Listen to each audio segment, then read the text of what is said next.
SS public convent school Jangipur के online class में आप सभी का स्वागत है। क्लास 11 सब्जेक्ट बायोलॉजी कक्षा 11 के जीव विज्ञान में आज हम लोग जीवों के वर्गीकरण की द्विजगत प्रणाली के बारे में पढ़ेंगे। जीवों के वर्गीकरण की द्विजगत प्रणाली, two kingdom system of classification, two kingdom system of classification के बारे में देखिए। जीवों के वर्गीकरण की द्विजगत प्रणाली वैज्ञानिक आते हैं अरस्तु, और अरस्तु द्वारा समस्त जीवों को दो समूहों में बांटा गया। और अरस्तु जो जीव विज्ञान के जनक कहे जाते हैं, इनके द्वारा जीवों के समूह को जीवों को दो समूह में बांटा गया, जंतु और पादप।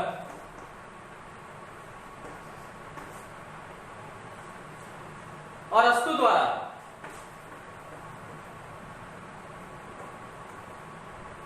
द्वारा जीवों के दो समूह बताए गए, जंतु और पादप। जंतुओं और पादपों को अलग अलग इन्होंने दो समूहों में रखा, और इस प्रणाली का शताब्दियों तक पालन किया गया। इस प्रणाली का शताब्दियों तक पालन किया गया। आज से लगभग 250 वर्ष पूर्व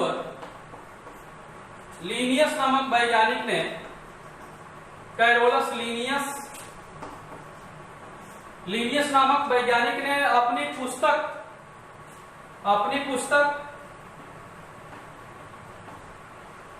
सिस्टेमा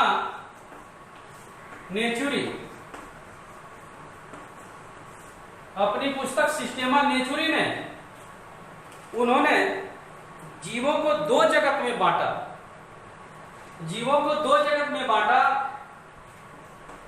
जंतु जगत और पादप जगत।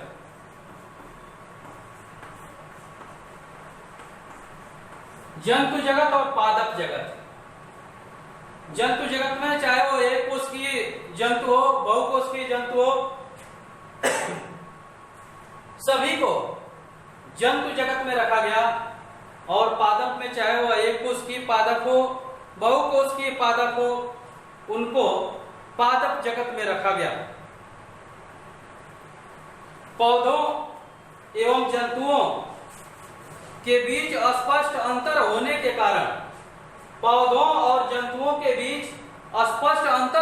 कारण काफी समय तक इस प्रणाली में किसी प्रकार के परिवर्तन की आवश्यकता का अनुभव नहीं किया गया। स्पष्ट अंतर था जंतु और पादप में, इसीलिए इसमें किसी प्रकार का हेर फेर करना सही नहीं पाया गया। काफी दिनों तक यही चलता रहा, और यह वर्गीकरण की 20वीं सदी के 7वें दशक तक मान्य था। इसको माना गया। लीनियस द्वारा सिस्टेमा नेचुरी में इसका वर्गीकरण किया गया है, जंतु जगत और पादप जगत। तो ये देखिए, द्विजगत वर्गीकरण इस तरह से है, दो जगत में बांटा गया, जीवों को दो जगत में बांटा गया, जंतु जगत और पादप जगत।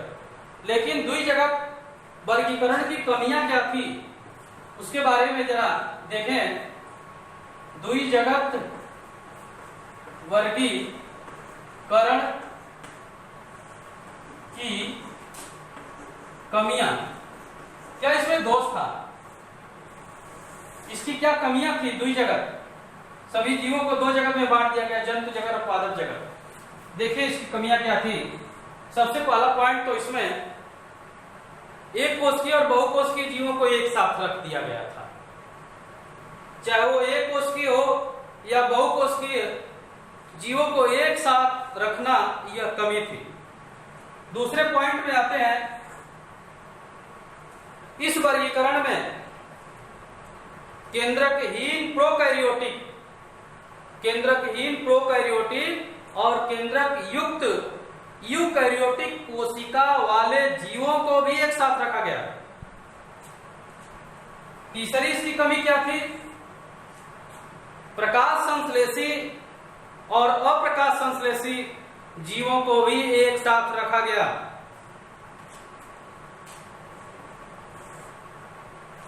चौथी कमी इसकी कि जंतु जगत में कुछ पादप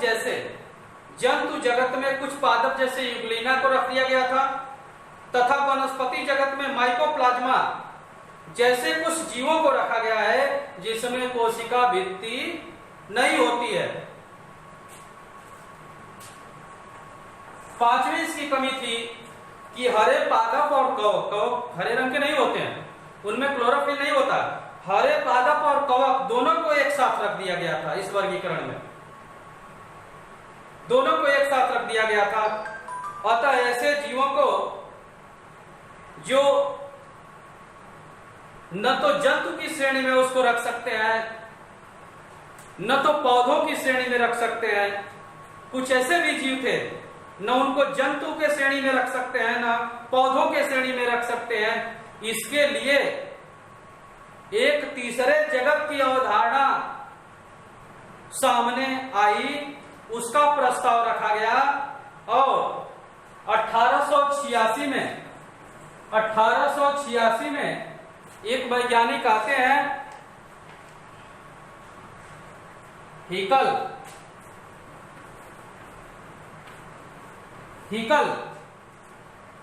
1886 में एक वैज्ञानिक हीकल आते हैं, E.H. हीकल जिनको कहते हैं, E.H. हीकल 1886 में E.H. हीकल ने ऐसे जीवों को जो जंतु और पौधों की श्रेणियों में उनको नहीं रख सकते, उस जगत में नहीं रख सकते, एक तीसरे जगत किसका निर्माण किया? प्रोटिस्टा का। प्रोटिस्टा तीसरा जगत हो गया प्रोटिस्टा। एक तीसरा जगत प्रोटिस्टा, इसमें किसको रखा गया? जो न तो जंतु की श्रेणी में आते हो न पौधों की श्रेणी में आ सकते हैं, उनको रखा गया। जैसे जीवाणु,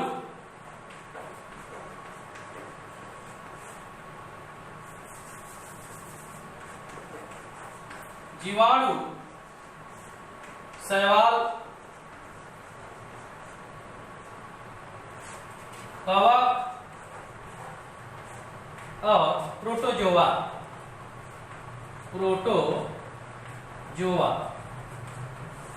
इनको रखा गया प्रोटिस्टा जगत में। जीवाणु, शैवाल, कवक और प्रोटोजोआ को प्रोटिस्टा जगत में जो 1886 में E.H. हीकल वैज्ञानिक जीव वैज्ञानिक द्वारा इस प्रोटिस्टा जगत का प्रादुर्भाव होता है, इनके द्वारा यह जगत का निर्माण होता है और उसमें जीवाणु, शैवाल, कवक, प्रोटोजोआ को रखा गया जिनको न तो जंतु और पादप की श्रेणी में नहीं रख सकते, ऐसे जीवों को प्रोटिस्टा जगत में रखा गया। आज के वीडियो में बस इतना ही। धन्यवाद।